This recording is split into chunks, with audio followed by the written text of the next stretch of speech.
Hey, kia ora koutou whānau. Welcome back to another edition of Big Hairy News with guest Betty tonight, Jeremy Elwood. Good evening, Jeremy, sir. Good evening, Pat. Nice to be back.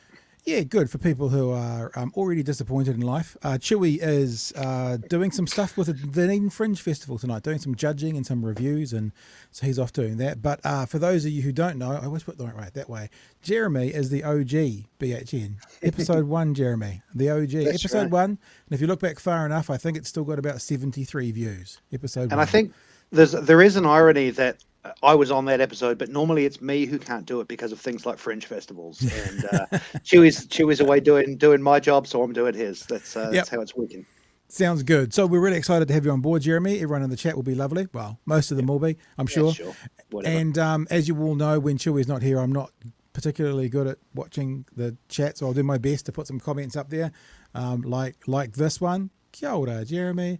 Kia ora. Hi, Jeremy. Hello, Jeremy, bro, the man, get it. So, you know, they'll keep on going. As long as they're all like that, I'm fine. Yeah.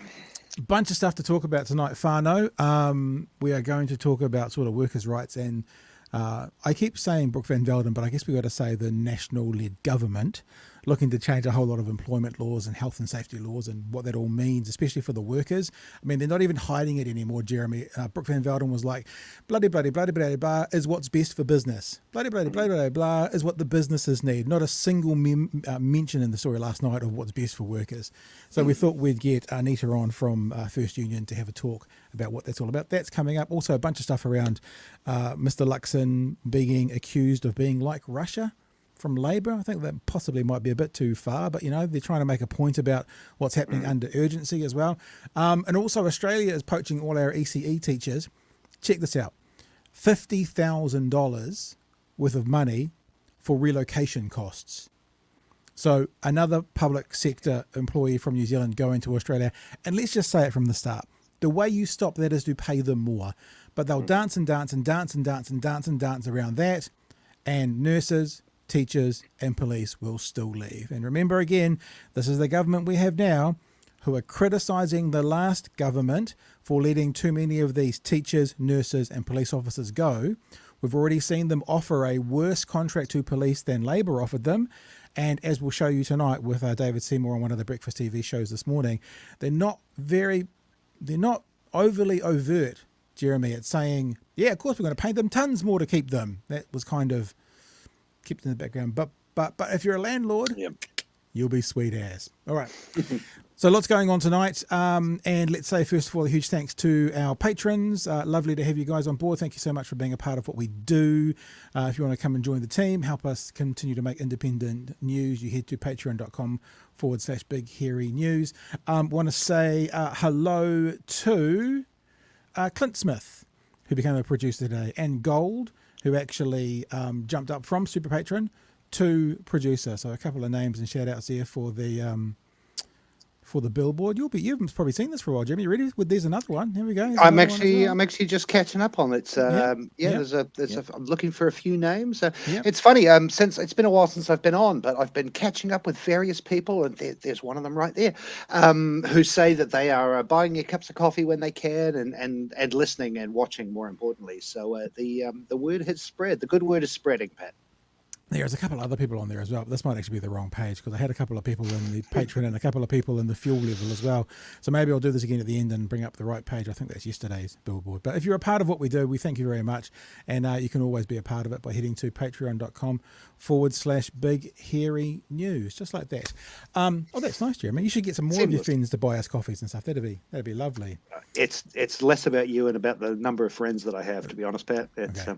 Yeah, they're all at the Fringe Festival, so yeah. Nothing to do with me. What am I going to do? Have you heard of anyone coming down? Any of your mates coming down to Dunedin to do it? Just a couple, yeah. Donna Brookbanks and David Correos are both down at the moment, and then obviously, I was lucky enough when I did a show down in Dunedin last November and touched base with the local comedy scene, which I hadn't really had anything to do with for years. So there's a bunch of local Dunedin acts who I highly recommend you go out and see as well. I was really impressed with the acts that I saw when I was down there. Yeah. Cool, man. All right. Really glad to have you on tonight as well, Jeremy, because we are talking about employment law and stuff, and what you do with your job is sort of as a contractor, which is what the government is saying. They're trying to sort of clear up all those areas. It might just be a bit of a red herring for them doing other things. I don't know. But to talk about this and to give us all the highs and lows and ups and downs is Anita Rosentreter, who is the Strategic Project Coordinator from First Union. Anita, welcome to the show. Kia ora. Hi, Pat. Hi, Jeremy. Hi, Anita. Thank you for being with us. Right, now last night we featured the story that you were involved in with One News, this one here, and the story is headed up. Workplace Relations Minister Brooke Van Velden has unveiled her plans for this term, including overhauls of health and safety regulation and making changes to the Holiday Act. When they say these things out loud, sometimes they can make them sound like, oh yeah, I kind of get that, but most people who I've heard from are pretty nervous what this actually could mean for workers. So do you want to just, we'd like to throw you the ball to start off with and tell us what you think about these proposals for these changes that this current national-led government is looking at? Yeah, absolutely. I mean, I think people are nervous for good reason, and obviously changes can go either way. We could see changes in favour of workers, and the previous Labour-led government was looking at making changes to the Holidays Act, for example, but those things would have been improvements for our workers. And unfortunately, where we're headed with this new national-led government is certainly towards the deterioration of quite significantly important and fundamental work rights. Health and safety, for example.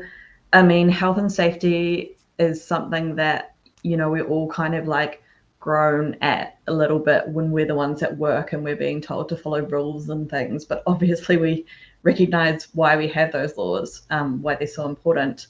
And we have to remember that the origin of our current Health and Safety Act was actually out of the Pike River mine disaster. So 28 mine workers were killed and that awful disaster. And, we did a lot of work as a country to, review what happened and try and introduce stronger laws to prevent something like that from happening again.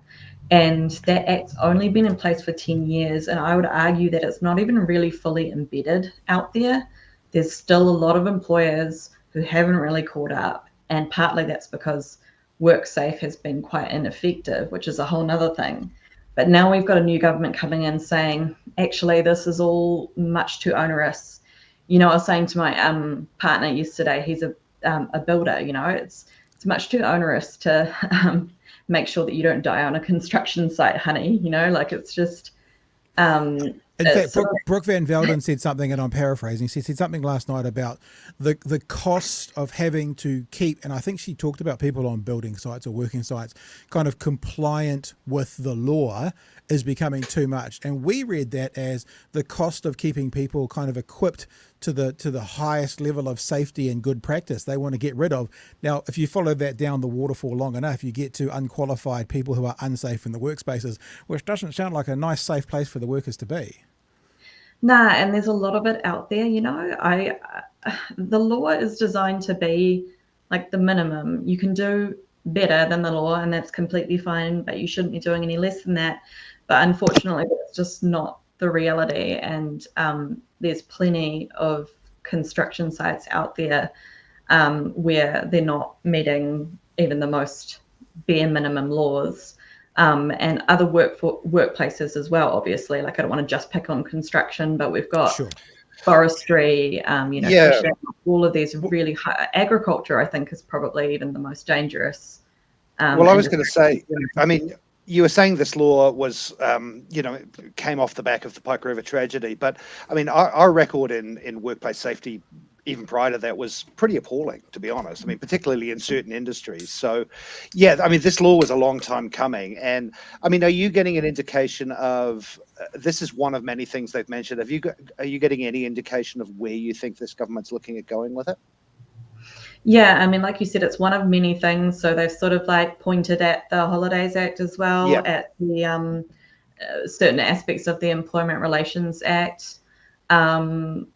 The contractors thing is a really, really big issue because it's kind of another area where we're still seeing a lot of law breaking going on. Like this is the misclassification of workers, as we try to refer to it as, is actually rife. And again, construction is another. This is another instance where they're sort of not up to scratch. But I do a lot of work with Uber drivers, and Uber has swept all around the world, just kind of completely ignored domestic laws and all of the markets they operate. Obviously, employment laws, but also tax laws, transport laws, just like everything. And they've been getting away with it for now 10 years. So this year is the 10th year that they've been operating in New Zealand. They started under the previous national government. And so obviously, like, Labour fell short in this area as well during their previous time in government. But we were sort of dealing with the problem through the courts, and the courts are working exactly as they should. So they've said, actually, these drivers are employees. Like, you've put before us, a description of the relationship. We talked about it back and forth in a courtroom for 3 or 4 weeks, I think it was, of back-to-back hearings. It's been very thoroughly analysed, and the Chief Judge of the Employment Court has said, no, these workers are definitely working for someone else's business. They don't have their own business.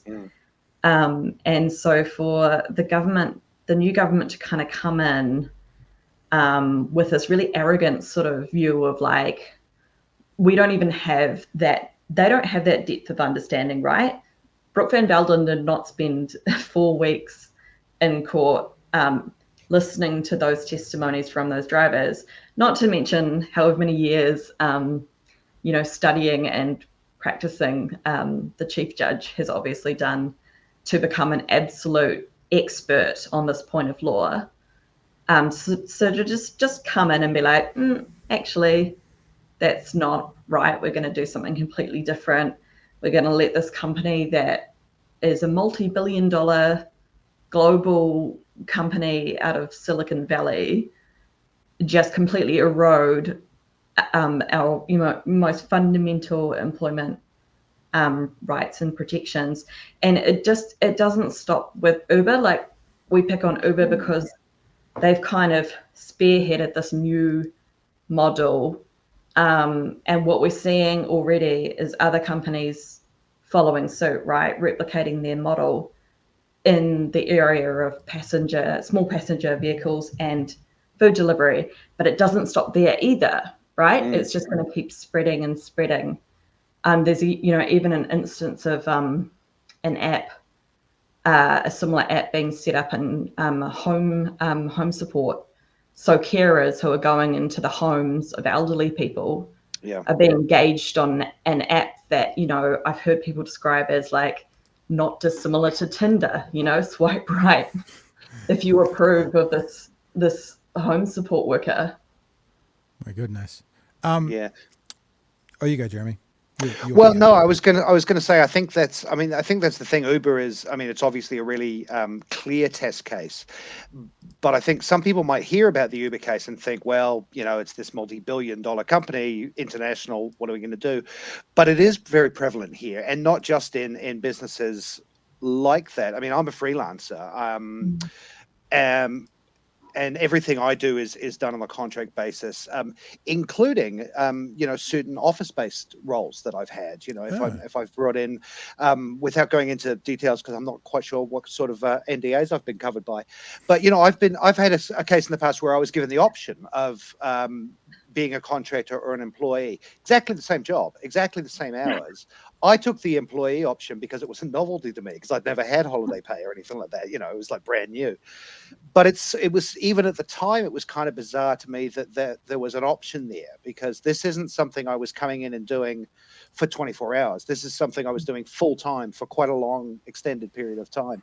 So that to me sounds like exactly the kind of gray area that I could see. And we're not talking about, you know, quote unquote mom and pop businesses here. We're not talking about, this government love to bang on about small businesses and the expense that's incurred on them. And I'm not saying that doesn't exist, but these are big companies who are doing this because they can, because there's a loophole. Yeah, absolutely. And they're driving other businesses out of the market because they have an unfair competitive advantage and they engage in predatory practices, you know. And your description of that absurd situation you were in, where like they were like, do you want to be an employee or a contractor? Like, what the court says is it doesn't matter. It doesn't even matter what you describe yourself as. Right. It's what is the relationship in practice. And so when the court interrogates this question, they look at all these different factors, which is why with Uber, you know, sometimes we get people saying, what if drivers want to remain contractors? And sometimes there will be drivers who express that sentiment, and sometimes it's coming from a place of kind of misunderstanding really what the differences are. Yeah. And sometimes it's coming from a place where it's a genuine thing, and just even the prospect of employment just puts them off entirely. But and this sounds a little bit sort of like callous, and I don't mean to be, but it almost doesn't matter what the preference is, right? It's the court only cares about what the relationship is in practice. There's a definition in law of employee. Do you meet it or do you not meet it? Wow. I'm wondering as well, as I said earlier, it feels like this current government's not even, like, leading up to the election, there was code words and there was dog whistles and over various topics. It sounds like now they're not even hiding it. You know, Brooke Van Velden said in the article we looked at yesterday, she just said straight out, we've got to sort out what's best for business. You know, she just put it out there. Like, and obviously you hear a lot of people, and I think about, you know, Marama Davison or Chloe or when Jacinda was in talking about the workers. There's this, sorry, this is a bit of a rant first and I'll ask my question. There's this place that the left has lost, and I've said this several times on the show, that when the right comes out and says, you know, the CEOs don't like labels, the CEOs don't like left, the left needs to go, yeah, that's right, that's fine. The right, you guys can have the CEOs and we'll continue to be the parties of the workers on the ground. And what I was wondering from you is, when we hear the right, when we hear this current government just overtly saying we're going to do what's best for business, and you use that as sort of a foundation for what they're going to do to the Holiday Act, then that terrifies me, because it's good to say, let's sort out the Holiday Act. I mean, you know, this Easter Sunday thing, you know, yeah, okay, let's have that conversation. But when you then realize that the foundation, the place they're starting their conversation is what's best for business, that fills me with dread and fear. What do you guys in the union actually think about when you hear that? And do you agree that they're just basically trying to figure out what's best for business? Yeah, absolutely. Like, it's pretty terrifying, really, because what we've seen already is, you know, a really significant erosion of workers' rights. And there's only more to come, right? And I think that they will become emboldened over time because they're passing all of this legislation under urgency and getting away with it. You know, we don't have a culture in New Zealand of, like, I don't know, in Australia one time, you know, everyone just like hung some like bag of onions from the doorknob or something, and then Kevin Rudd was no longer PM or something like that. Which you've got to admire, right? You know, they do things differently over there. Yeah, it can go both ways, obviously, but we have to kind of be brave sometimes and like put our foot down on things. France knows how to do it.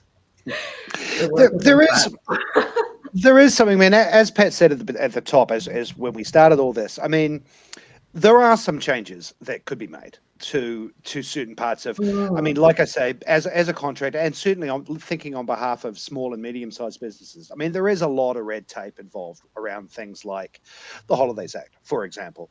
But they've sort of, I mean, Brooke Van Velden's, her comments have kind of left it ambiguous at this stage. But I mean, do you have any hope that that's where this might go, or are you thinking this is going to be in favor of the business, of big business, I should say, specifically?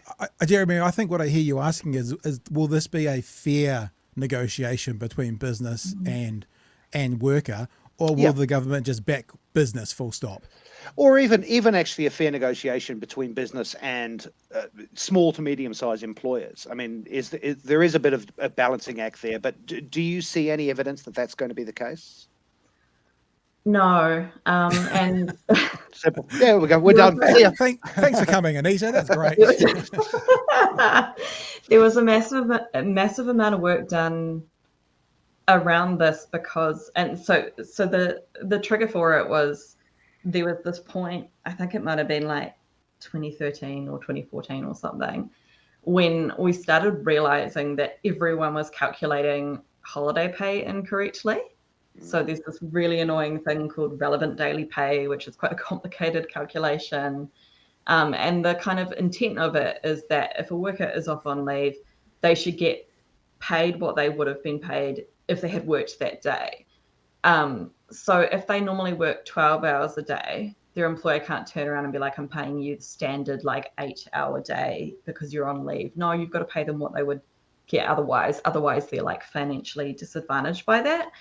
But what it did do was create a lot of problems. And partly it was like because people didn't understand how to do it. And the other part of it was actually that we were just using all of this like Australian payroll software that wasn't properly programmed. Yeah, I remember that. To work in New Zealand with our laws. And it was really funny because it was to the point where like even the union that I was working for way back then had to back pay me because they had calculated my holidays incorrectly. So no one was spared, right? And it wasn't this controversial thing where like the left was trying to do one thing and the right was trying to do another thing about it.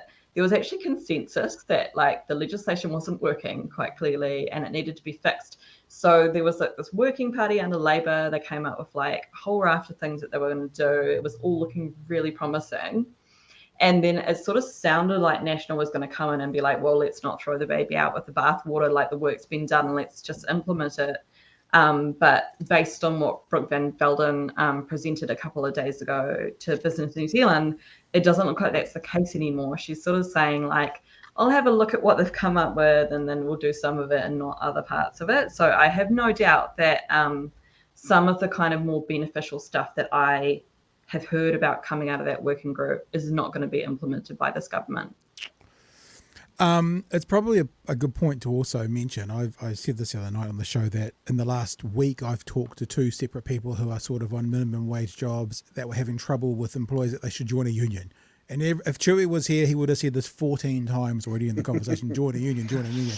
And I know that we haven't said we're here to do it. We just do an advert for First Union. But I guess what I'd like to know from you, from the industry, from the professional, is why should people join a union, whether it's yours or any union for their industry? Why would you say people need to be involved in unions?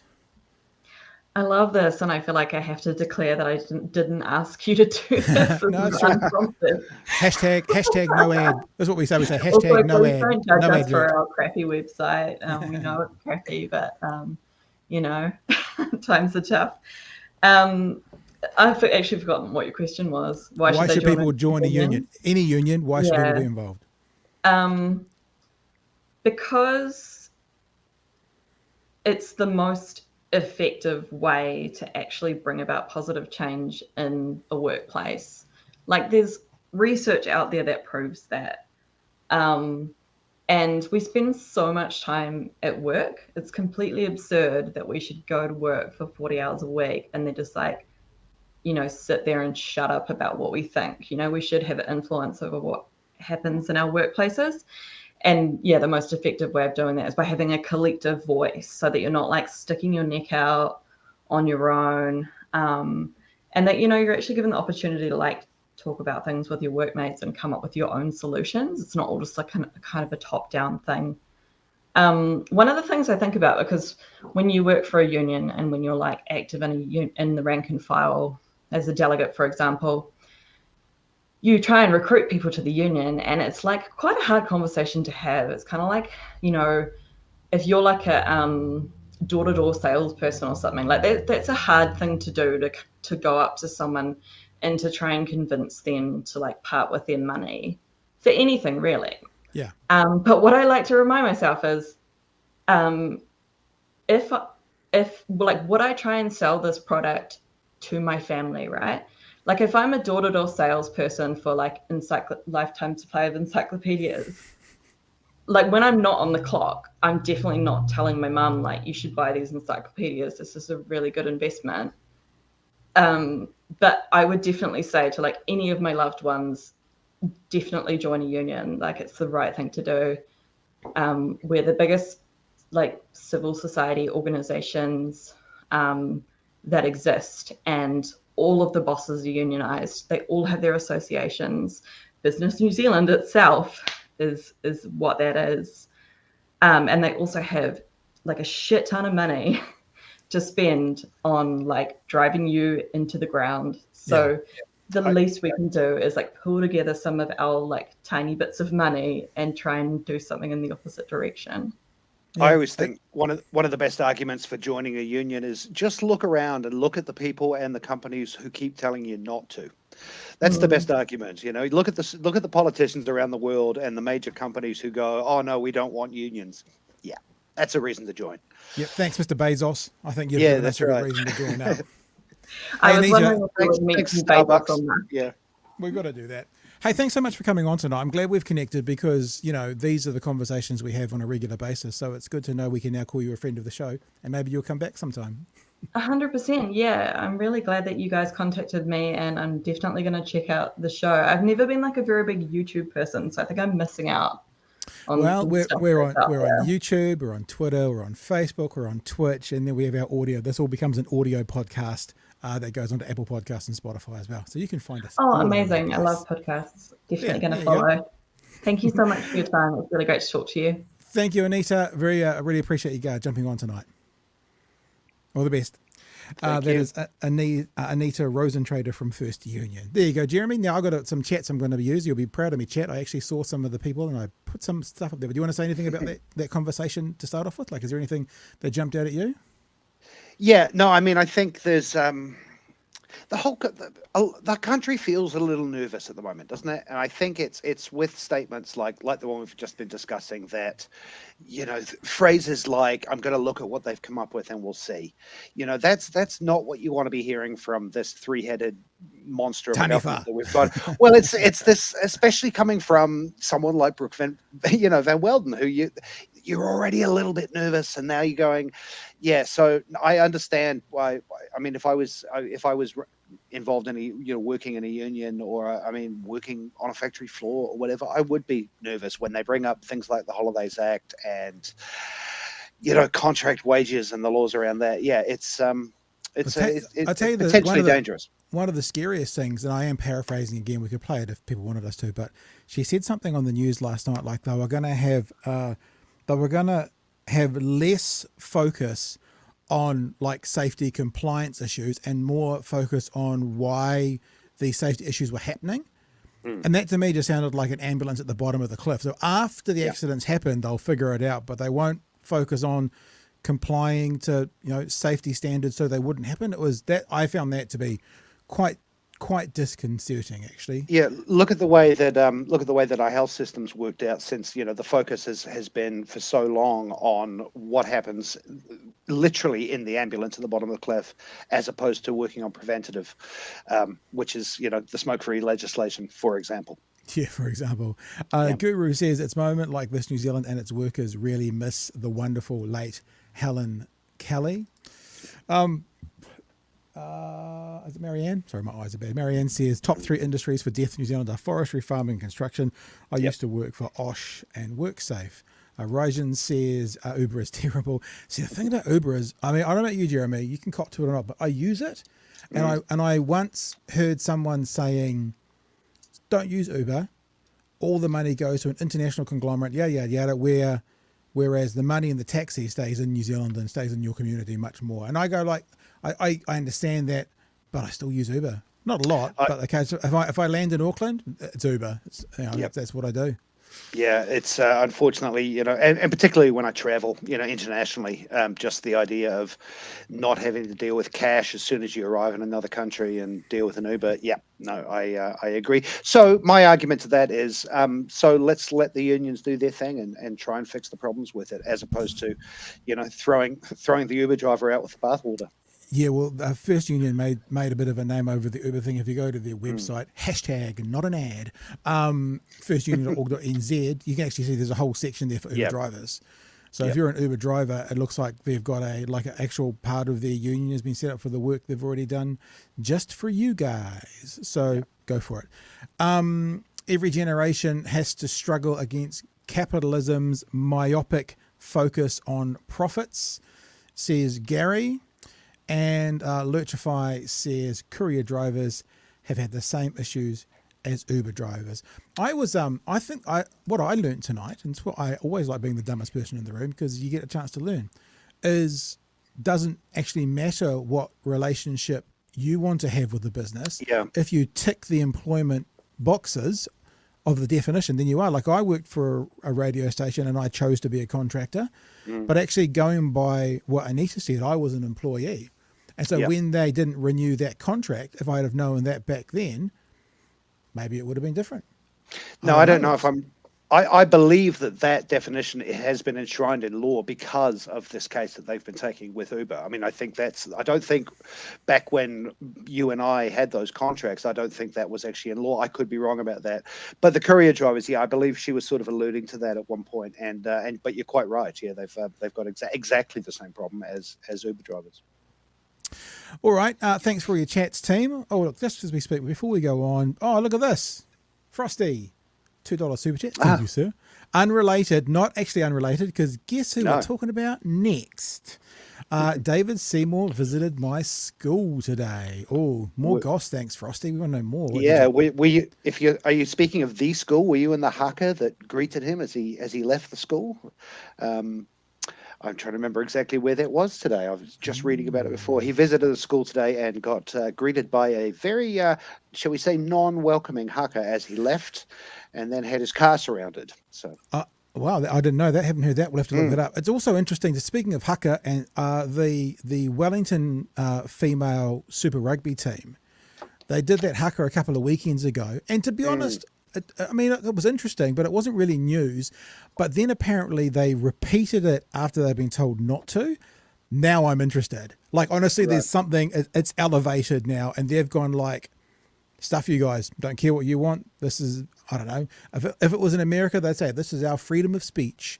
But it's become interesting now because obviously the females in that team have decided that they're going to keep doing an aspect of what they want versus what their employer is telling them they have to do.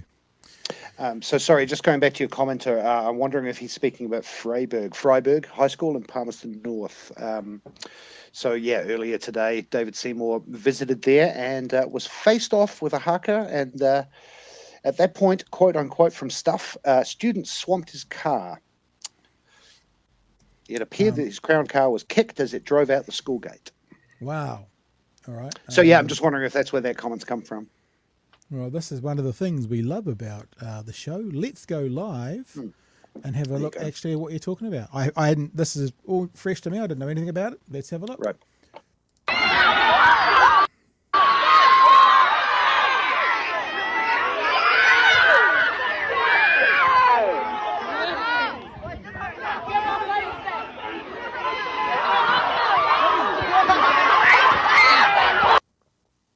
Oh, that's all it is. That's right. And so it was leaving. And it was displeasure about the school lunches. That school is part of the free lunch program, and that is what the students were voicing their opinion about. Interesting. Yeah, no, that's another whole one. I wish I had seen that this afternoon because we probably would have done more on it. But speak. I like how it's happening. I came through the airport the other day. I was flying back from Dunedin and landed in. I was just passing through, by the way, transiting through Dunedin. So that's why I didn't say hello.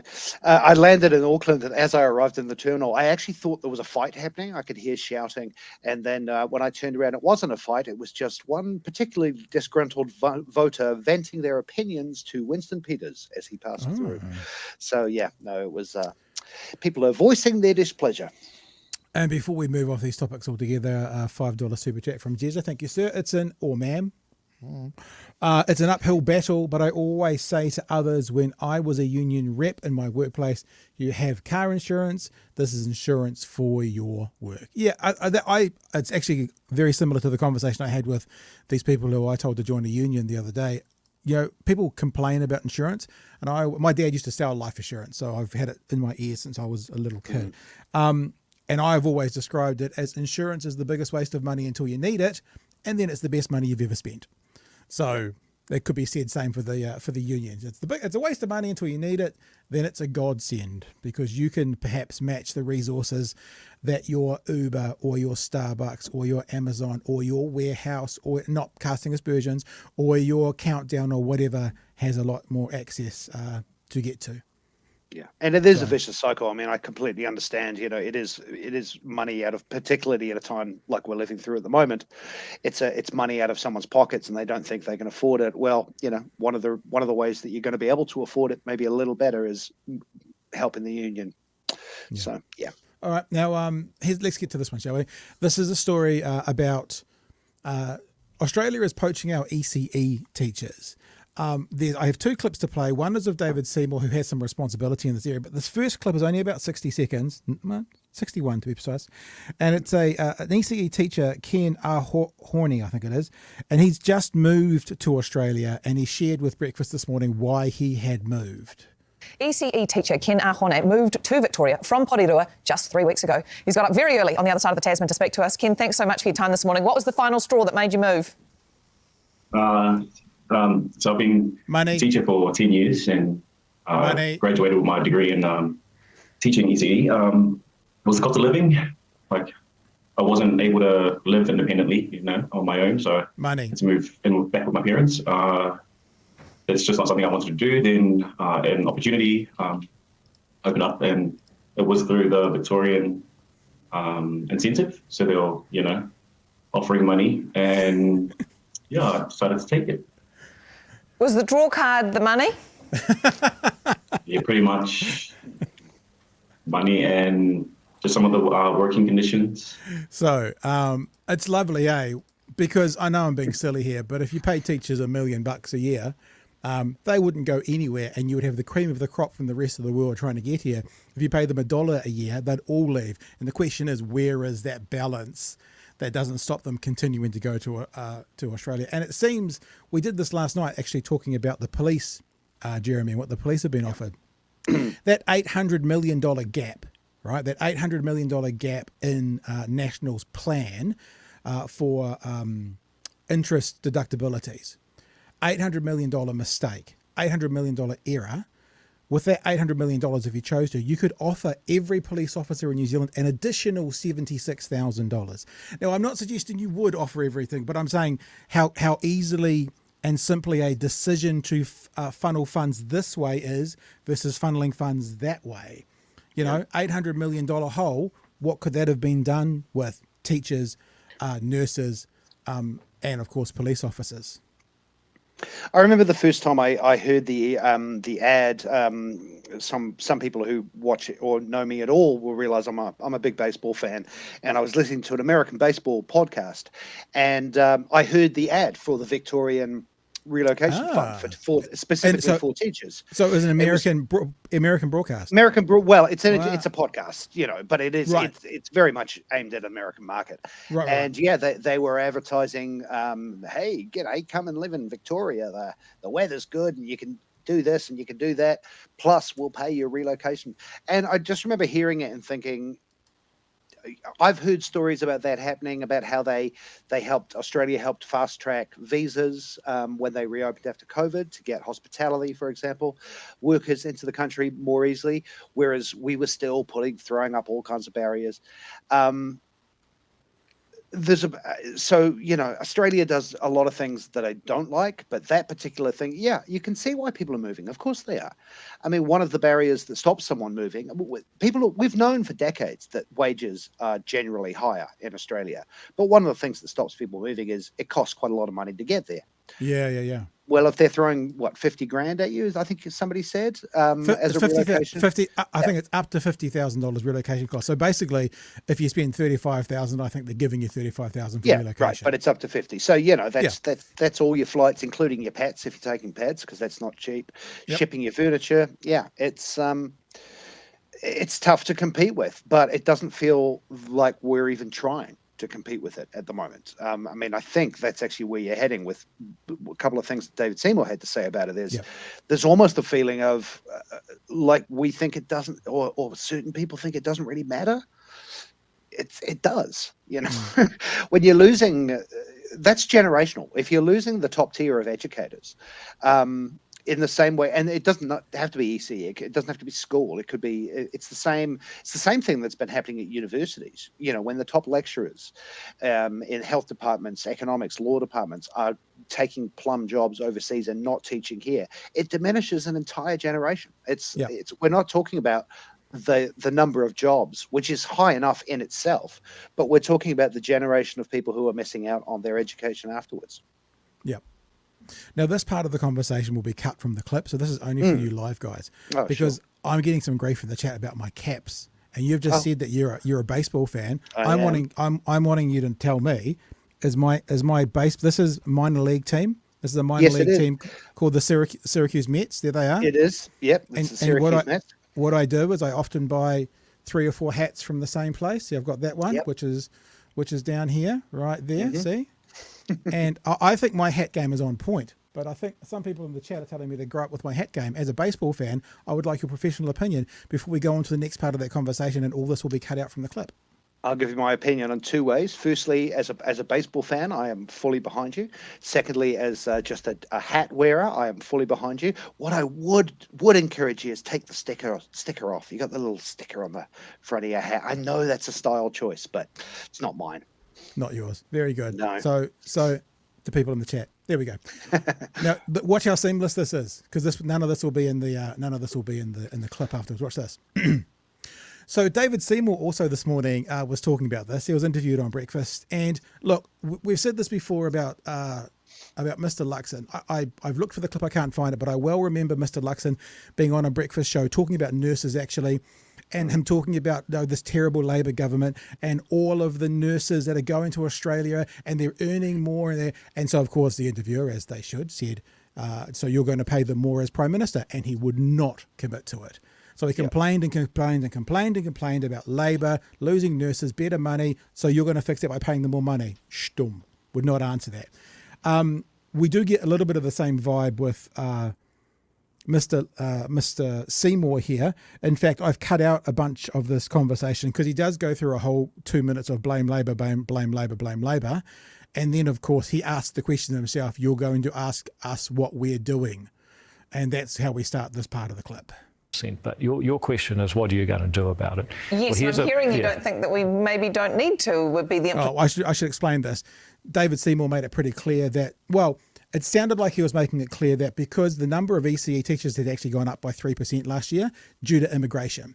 And so what Anna Burns-Francis is saying is it sounds like you don't think it's a big deal because you're already saying because of immigration, the number of ECE teachers is up. Is that what you're saying? So that was with her, just referencing her saying, it sounds like you. If the numbers are increasing, you think the situation is not dire or is not as bad as it's being made out to be? No, I think it's important that, a conversation like this starts with facts, and I've just given you the really basic ones. But nonetheless... Patronising much? Just between me and you? Patronising much? The idea that there is low morale and that people are very frustrated in the sector is true. In the time that I've been involved, and that includes before I was the Minister, visiting centres and talking to people that operate them and parents that send their kids there, I'd say that there's a few things going on. One is money. We put about $2.7 billion of taxpayer money into ECE each year, and we'll increase that in this budget. I know, all we get is some of the most expensive childcare in the entire world, right? So there is significant taxpayer money going in in there, and it will increase at this budget. The second thing is the enormous inflexibility around the funding formula. So you've just heard the NZEI say that they want pay parity. So this is what these guys do, yeah? He's basically saying it's a problem to get pay parity. And what he's going to go on to say is because then less qualified teachers from overseas will get paid because they've been teachers for 7 years than a more qualified New Zealand teacher in their second year. Now, you can fix that, Mr. Seymour, Cluxon, by simply paying the teachers more who are on the 2-year spot. You know, it's an easy fix, but what this government seems to be doing, Jeremy, is putting in roadblocks along the way of logic which can easily be remedied, but they're choosing not to remedy it. You know what I mean?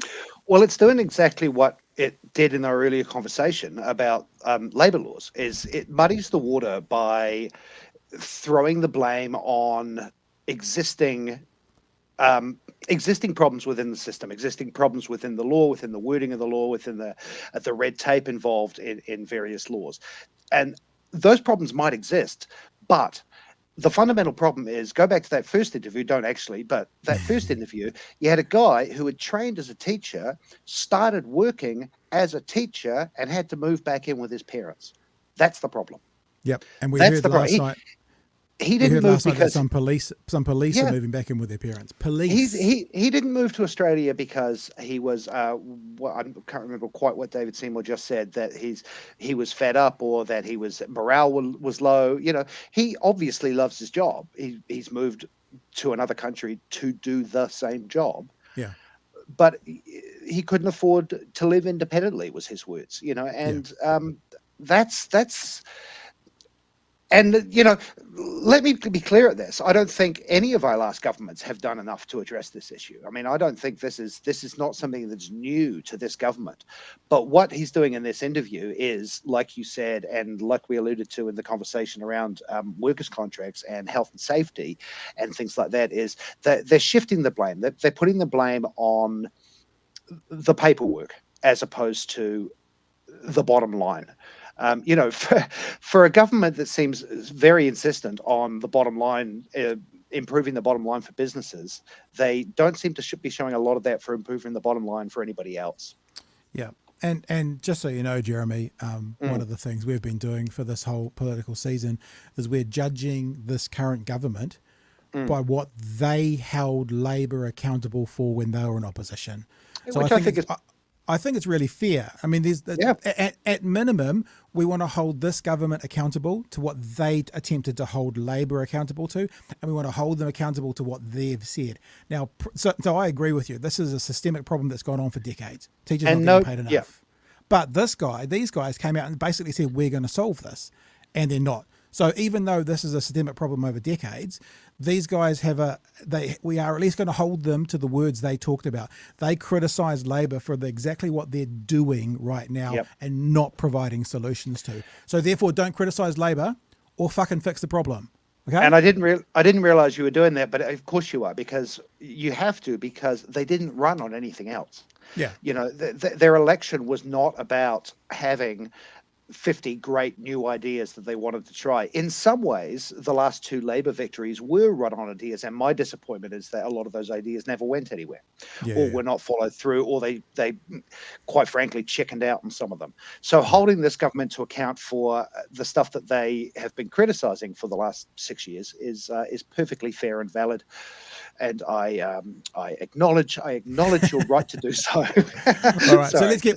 This has been a long setup and interruption of Mr. Seymour, but this is. I just wanted to highlight. This is what he's doing, right? He's about to say pay parity is not going to work because that wouldn't be fair to the younger teachers who are New Zealand trained. And as I said, there's an easy fix: pay those teachers more, and then it's fine. But let's just be clear what that means.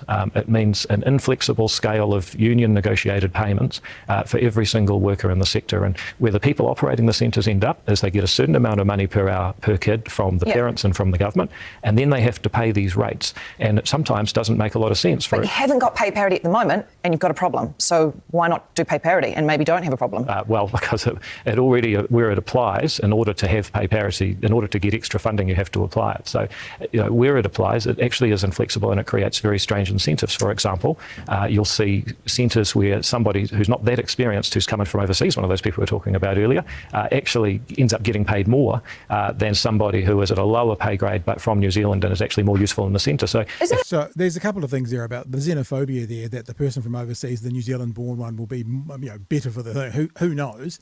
But that's the example of it. So they're putting a roadblock in place, but legislation could easily fix whatever that roadblock is, if it is or isn't accurate. They could sort that out with a stroke of a pen if they wanted to. The other thing, sorry, Pat. The other thing that he's, sorry, I got a little confused there, but he's talking about funding for centres, for schools and centres, and he's saying that so he's saying with pay parity that's the only way they get funding. So change the funding model. Yeah, change the funding model to simply put more money in, and it gets spread amongst the teachers. Yeah. Easy, simple. So there's a solution. So they're saying this is the problem why it won't work now. What they're not saying is we have got the ways that we can change it and fix that. They're just staying at the problem.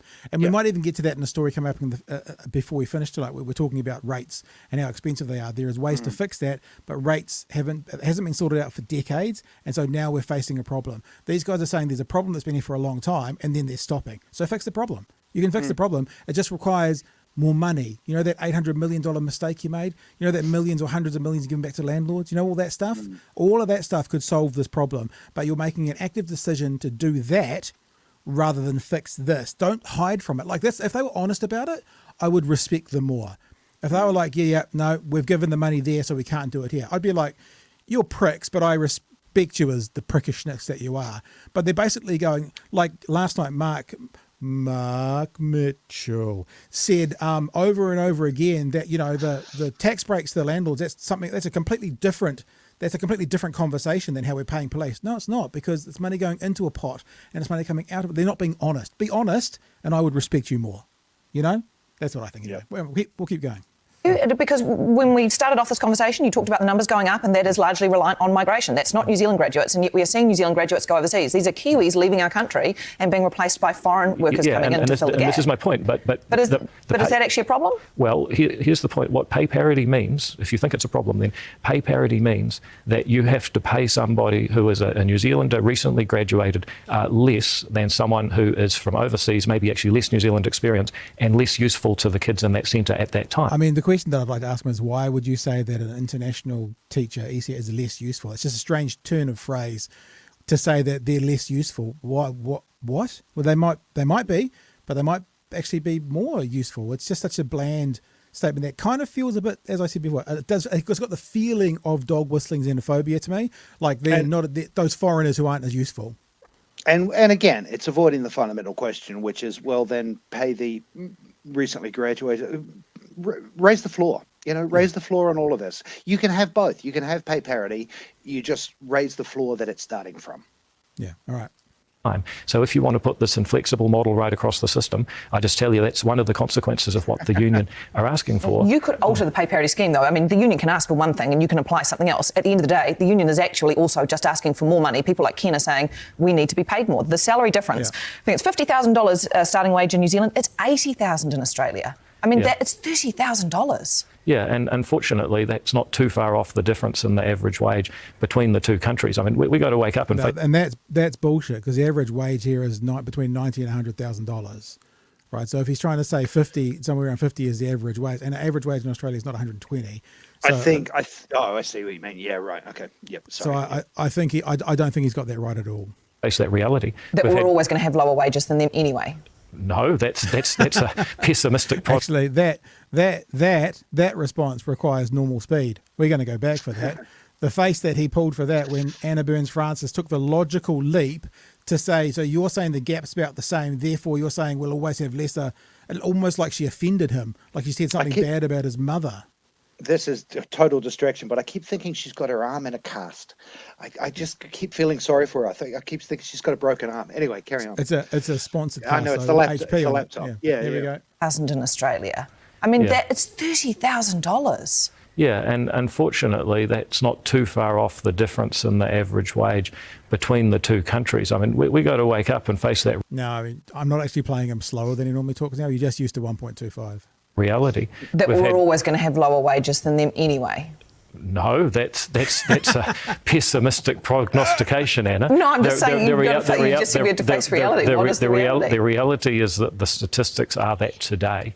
The reality is we've had successive governments that have not focused on productivity, have not focused on getting more homes built, which is part of that guy's problem and why he left. He had to live with his parents, you notice. And as a result, it's attractive for people to leave New Zealand. We need to fix productivity. We need to fix over-regulation.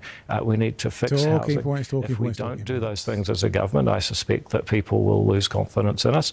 And if we don't do those things as a country, I suspect that more and more young people will lose confidence in us. Finally, talking points. Everything you've just said, valid points, none of it was what they're asking for, which is more money. Will you give the sector more money? Well, if you recall the start of the interview just 3 minutes ago, I said that there will be an increase in this year's budget. So it's actually yes. But the other thing for them to stop saying they need more money? I think that would be the first time in the history of any budgeting process. But here's the other thing we're going to do. We're also going to reduce the crazy amounts of rules that take up people's time and make it harder to work and run in a centre. We will run that conversation another day. Here's an example. I appreciate it. There is a whole argument around regulation, but we are talking on pay today. So David Seymour, thank you so much for coming in this morning. I'm sorry, the regulation that makes it harder to run is one of the major frustrations. Sure, but that is an entirely different... Talking points. So we're going to remove all regulations, and then I'm sure all early childhood centres will run so much better with no regulations. I'm sure there'll be no ill effects from that, Jeremy. He made one point. I'm going to put my hand up here and say he made one point that I agree with, which is he did say that if they don't do anything about it, people will lose confidence in them. And I'm taking that as them being his party and his government. And hopefully he's right. Because, like you say, you can hit all these talking points, but you've never got to what are you going to do about it? What are you going to do differently? I'm the first to say I don't think things have been done perfectly for the last, decade or more. What are you going to do about it? What are you going to change? And unfortunately, sometimes, and look, Anna Francis has been on fire this week. Like what she did with Christopher Luxon the other day, everyone in the chat agrees was just masterful, And she wasn't even necessarily masterful. She just led him down a logical trap, and he looked like a complete buffoon. But you can still say what you could do more is because he got away from a question there, and she didn't go back, which was, are you going to pay them more? And he said, we are putting more money into ECE in the budget. So yes. So what does that mean? $1 more per person?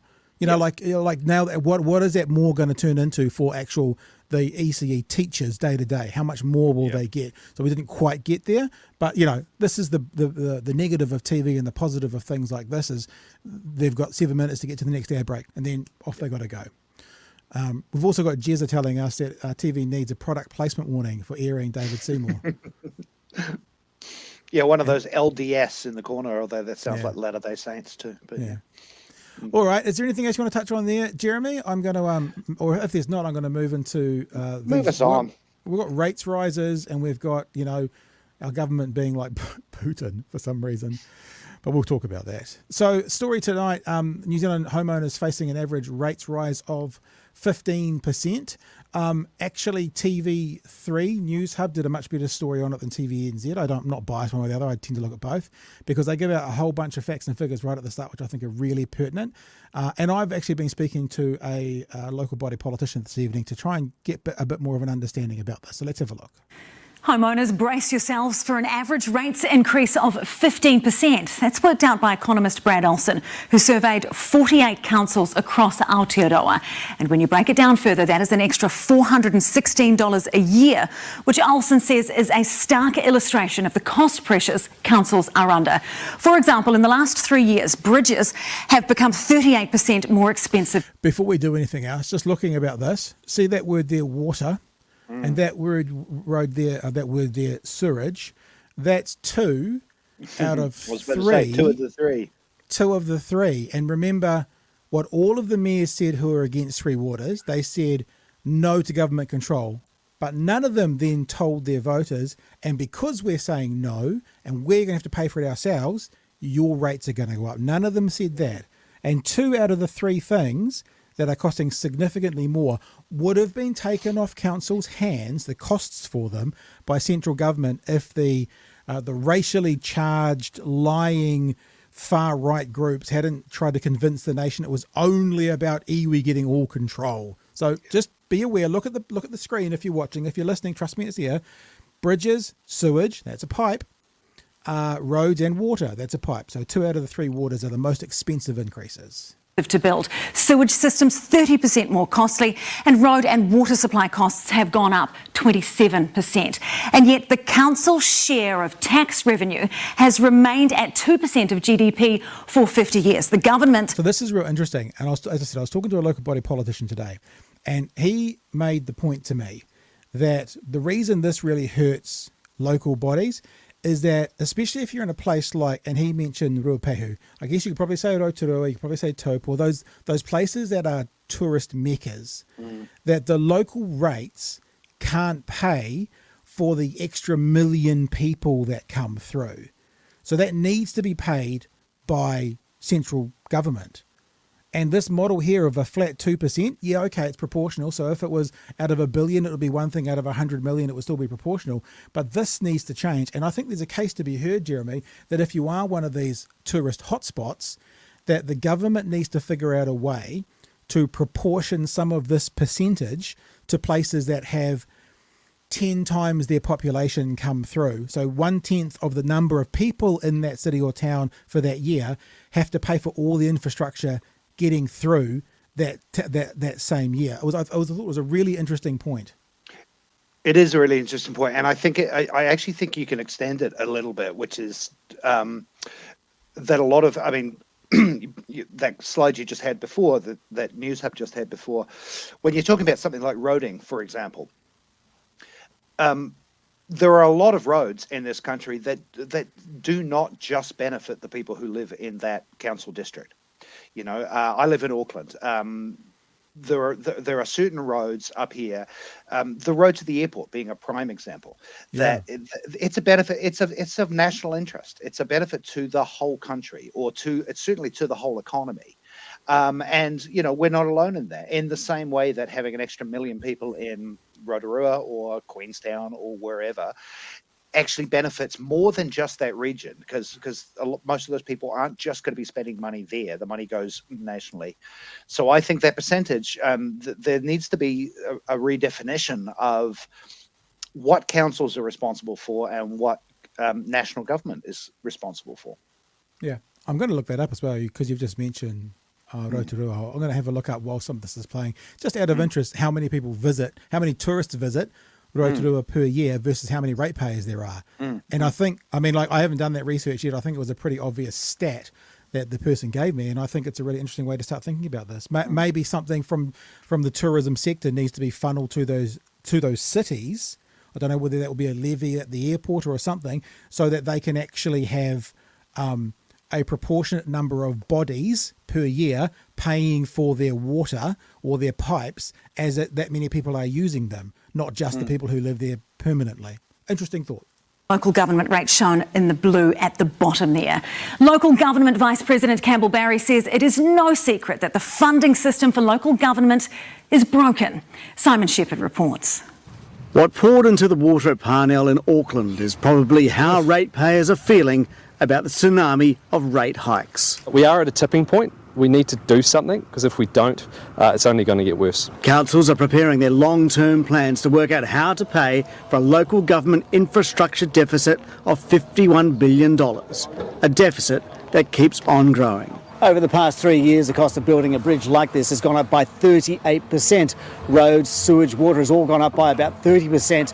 All of these increases way above the increases in cost of living, which is why eye-watering increases are on the cards. Bulla District Council leads the way with 31.8%.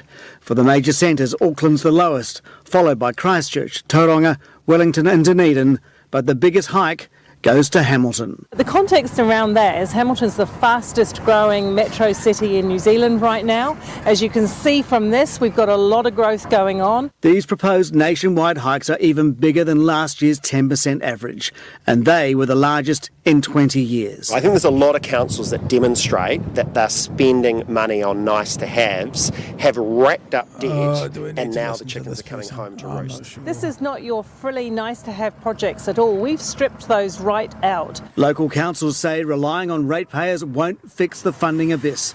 They need other ways to raise money, like a share of the GST collected by the government. And the infrastructure pressure has ramped up again with a revised record net migration figure for last year of 141,000. We either invest in that, or again, we have to at some point either turn people away or give them a worse quality of life. Which nobody wants. Simon Shepherd. So very quickly, now, why the fuck was Jordan Williams on there? What's this got to do with taxpayers? It's a ratepayers thing. Well, see, this is the problem. Is it goes back to what I was saying? Is that this is the problem. I'm being very ardent about this, but we're not in many cases. It's not about nice to haves. Speaking from Auckland, a lot of the projects that have pushed.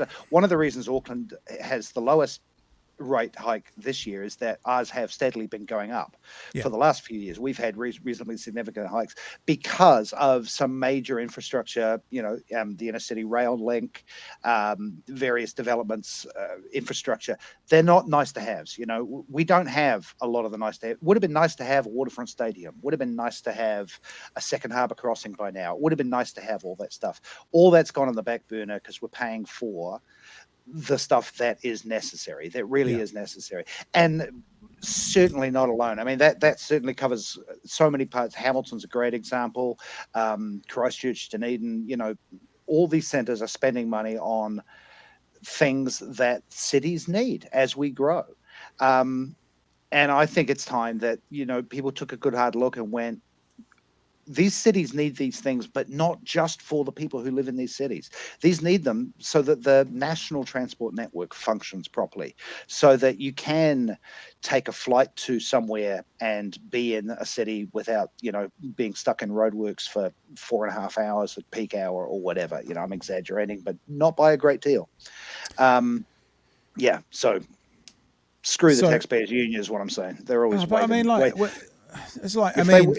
I'm just waiting for the comments to come out about Atlas because it's an Atlas product. Maybe, I don't know. So doing the numbers, Rotorua has 3.5 million visitors a year, and the infrastructure has been paid by a population of 77,000, of which 30,000 are ratepayers.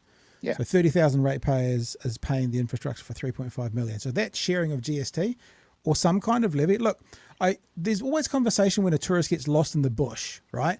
And there's a big scale to go, a massive about scale. Who pays for it? About who pays for it. Now, there's been talk about, if you're going to book a walk and you do it through DOC, there's a $20 fee. And that kind of pays. Why can't there be something for tourists in New Zealand and that can be divvied up proportionally or something?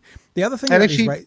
Sorry, go. GST is a reasonably straightforward one for something like that. Have a share of GST for somewhere like Rotorua, because 1 million people buy stuff that has GST on it. It sort of seems fair enough. Yeah. Maybe a little hard. And I think the thing we haven't quite touched on to do with rates at the moment is that the rates rises that we're seeing now is based on decades of mayoralty candidates not putting up rates. It's based on decades of ratepayers associations, of old, stingy, land-owning white men and women going, well, I don't want to fucking pay any more than that. And so they haven't. And so what's happened is it's all been lumped on us. And the person I spoke to this afternoon, I haven't asked if I could use their details, so I won't, was a fairly high-profile politician who was honest about where their town was at and was honest about what it would cost, and got voted out. So to get elected on a message of, hey guys, the city's rooted and we're going to have to raise rates significantly to get it under check, that person's not going to get elected. And if you get elected going, no rates rises, and then you raise rates, then you're not getting elected next time. It feels like that it's not fair that those of us who weren't ratepayers 50, 40, 30 years ago are now having to cover it, but that's the reality. I sometimes think about the foundation we have, right? And the foundation we have right now is that these things need to be paid for. So we've gone past the point of bitching and moaning about this is not fair. You're right. It's not fair, right? If you've bought the house and 3 years later one of the walls falls down, you might go, it's not fair. I don't want it. The last people should. Well, it's too late. You got to fix the wall. We got to fix the infrastructure in our towns. Now we got to pay for it, and we got to have some honest conversations, especially from mayoral candidates, saying, guys, I know this is hard, and I know this is not your fault. This is from a generation ago, but rates are going to have to go up by 20% for the next 5 years, or 10% for the next 10 years, and then we'll bring them back again to cover these losses. But they just won't do it. They just won't do it, and this problem will continue. It ties in with, the other ongoing problem that we've had specifically in local body politics for decades is looking short term, is planning short term, is what is going to be the legacy of my 3 years in office, or 3, 6, 9 years. What is my legacy going to be? And no one wanted to go, well, my legacy is going to be, we built that second harbour crossing, but rates went up 30% over the course of the 9 years I was there. That trade-off, we're paying for that now, on both sides of the ledger. Yep, and of course the people that do that, you remember, everyone's heard of the phrase Mayor Robbie, or you've heard of, building of the state housing system by prime ministers. You hear that probably people like Helen Clark will get continue to get thought of because they built their legacy on working for families and interest-free student loans. That'll continue on. But yeah, if people are in it for a quick buck or for a little bit of profile to then go join a board on Air New Zealand, then they probably only think about what they can do in the next 3 years, three to 6 years. It's unfortunate that think big has become a sort of unfortunate phrase in New Zealand politics, because that is actually what we need people to do. You do need to think big, think bigly, or borrow one from American politics. I'm going to bugger this up a bit, but there is a famous saying that goes something like, "You can tell the I'm using the wrong words. You can tell the greatness of a nation when old men plant trees they know they'll never sit under." Thinking about the next generation, thinking about what's coming after you. All right. Hey, Peter, thanks for the super chat. $5. I'm worried about council asset sales, like the proposed Aurora. I think it's gone through, Peter. Sorry, mate. I think Aurora's gone, hasn't it? The proposed Aurora sale here in Dunners, that's not going to keep rates down in the future. I'll look that up when we're playing the next story. I think it's still got to go to. I think there is a public consultation before it's gone through, but it's certainly been approved by council, I believe. Right. That's probably what I've seen. It's good to know that you know what's happening in Dunedin, Jeremy. Showing me up by that. Well done, son. But asset sales is interesting as well. Yeah.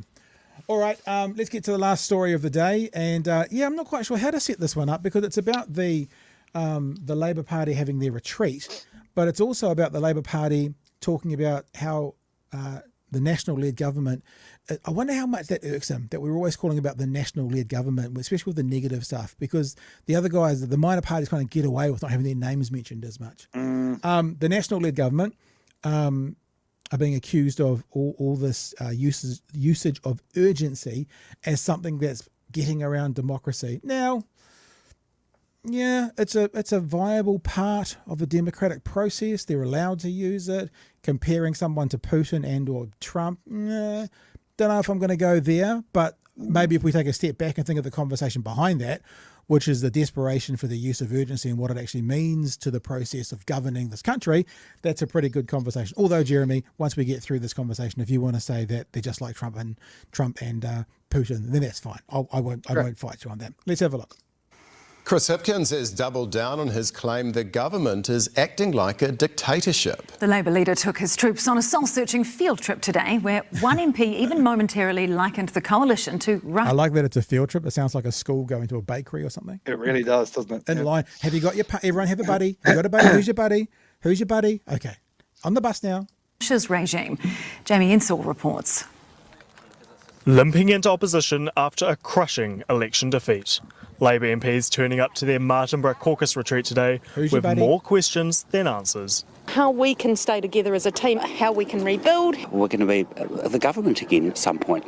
When do you think you'll be government again? Oh, I don't know. Terrible. Not exactly a vote of confidence that the stay in opposition will be short. I think some people got confused around those values and we need to go back to those roots. The Labour Party's values have been consistent throughout our history and, they don't change from election to election. Leaders often do, though. No concerns being expressed about Chris Hipkins' leadership. I'll still be the leader of the Labour Party long after Christopher Luxon's been rolled as the leader of the National Party. And he's already in training for the next election. Didn't see any of you out running at 6:30 this morning. 7 kilometres, I'll have you know. Following that up with a 1-2 punch at the government. They may have voted for this government, but they're not seeing their hopes and aspirations reflected in this current government. I think that's and true going for some a people. knockout by dropping the D word this week, arguing the government's mowing down parliamentary process and its need for speed 100-day race. They should not behave like an elected dictatorship just because they have been elected. No disrespect, but Chris Hipkins is a desperate individual. One Labour MP even suggested today that New Zealand could go the way of the United States or Russia if we don't follow due process. Ignoring the process of Parliament, the process of democracy. We watched a guy do that in the United States. Back up the Trump. I'm not comparing the current government to Trump. Perhaps Vladimir Putin then? Certainly, maybe in Russia would be another good comparison, where if you ignore your processes of government, process of democracy, then it feels a little bit like, you know how that guy's got a moustache? Hitler had a moustache. You know what I mean? Yeah. I'm not with you. Sorry, son, not with you. Price to pay in the long term. And cue the backpedal. I'm not saying New Zealand's coming like Russia or the United States, and I'd be disappointed if any media said that I'd said that. What an irrelevant comment. What we're doing very clearly is we're moving with pace to get things done for New Zealanders. Labour hoping its relevance to the voting public doesn't slip the way of Greg O'Connor's turn of phrase. Jamie Ensor, News Hub. So, Jeremy, me and Chewy kind of chewed on this quite a bit last night about the use of urgency and what the government's doing. You're kind of jumping in for tonight. Why don't you have a crack? We'll throw you the ball, and if you've got some thoughts around what's going on. There's the use of urgency, and there's all the policies that are getting passed that weren't like smoke free, that weren't signalled, and all the stuff they said they would do, like taxing international house sales, so they could have that money for the budgetary stuff they've got. That is why I guess that's the background behind the use of, well, you're like Hitler because you've got a moustache comments, which aren't necessarily particularly helpful. Yeah, the urgency. One of the things that worried me early on about the urgency was how quickly they were actually manipulating the headline very well. They would throw something like, the smoke-free thing stopped everything else in its track. Here internationally, that was the headline. I would not be surprised in the slightest if they backtrack on that. I think pun completely intended here. I felt at the time that was very much a smokescreen to cover up or to draw attention away from some of these other things, such as landlords' tax breaks, such as some of the taking away of treaty issues and Maori names in so on. I'm not sure if I'm right about that, but part of the effect of rushing so much through urgency is you throw enough shit at the wall, certain bits of it are going to stick, and people do love a headline. So people are going to cherry pick what they pay attention to. So I feel in a way that's possibly one of the reasons behind the urgency. On the flip side of that, you're still an opposition party. They're rushing things through an urgency. They're not doing it. You still have a space where you can, stand up and vote against these things and make a point of why you're voting against these things. That yes, they have a majority, so a lot of these votes you're not going to win. But the onus is now on you as an opposition party to make noise about. It's not helpful to just start making comparisons, and I agree. I don't think Greg O'Connor really was doing that, but to make the comparisons to Trump or Putin or whatever, or even to a dictatorship, your job now as an opposition is to find the important things from this urgency, this rush to urgency and through urgency. Find the ones that are really going to affect us, and I think that's starting to happen a bit more. I think people they're not sliding as much stuff under the backhanding enough stuff through urgency that we're missing things like the tax breaks for landlords, which is a huge one, I think, for example. Yeah. And look, I think that, as we've been saying through this week, urgency is the kind of thing that you use for, a mosque shooting or a cyclone through Auckland or or an earthquake in Christchurch. It's not the kind of thing you use because you promised your supporters you'd have 49 things done in 100 days. And then it's funny we find out last night that they could be in breach of some international obligations because they haven't done due diligence on them. Yeah, it was interesting that, you could understand maybe a little bit of a couple of things they passed in urgency before the New Year, before the Christmas holiday, because, it took them so bloody long to actually form a government that, it was sort of understandable that they wanted to get something done in 2023. But Parliament's sitting now. We're not on a clock here. We're not facing, like you say, we're not facing a national emergency. We're not facing a thing that needs to be urgently fixed in response to something where you're just trying to get as much stuff done. And like you say, not all of it's going to be properly thought through research. It'll be fascinating to see how many of these laws come back and bite them. Yeah. Hey, thanks for jumping in tonight. I'm going to finish with a bit of a treat because someone just tagged me in this. So cool. Let's have a look and see if we can check out what David Seymour got up to today. Should we go out? Oh, this is crazy time. Let's go out. Dude!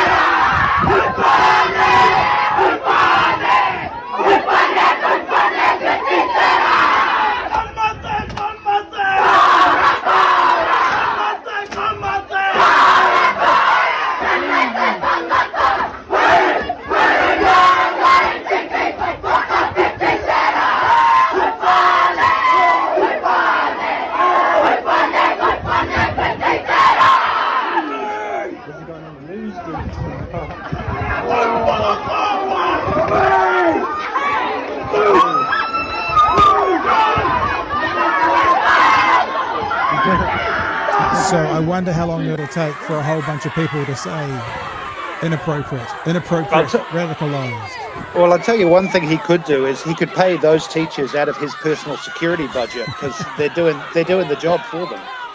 It's a more, yeah. You said they surrounded the car? The article I read, yeah. Yeah, I mean, like, I think the haka was pretty awesome. And it's a sort of a New Zealand thing, you know, obviously a New Zealand thing. I hope they don't then go attacking the car. That's a step too far, even from my thoughts, actually. But there you go. There's the haka that came off. It was pretty intense. Yeah, it's interesting, because I'm not Māori and I don't quite understand it fully, but how a haka can mean, like the exact same haka can mean extreme respect, or it could mean extreme fuck you sort of thing, and it's just at the purpose at the time. I had that thought, that first video that we watched partway through the show of him coming out and seeing them, you could see that look on his face where he was just going, oh, this is a respect haka. And then there must have been a moment where you click and go, oh no, it's not. Oh, no, it's not. Hey, Jeremy, thanks for joining us tonight, mate. This has been a blast. Blast from the past. Hope you enjoyed it. I'm sure you've seen some differences. I've had a better day than David Seymour. That's all I ask in my life. All right, team. Remember, follow us on YouTube. There'll be a bunch of clips and stuff coming out over the weekend, my Twitter feed as well. And other than that, we will be back Monday night at 9 p.m. for another edition of Big Hairy News. Come back on Monday, bring a friend. We will see you then. Bye, team.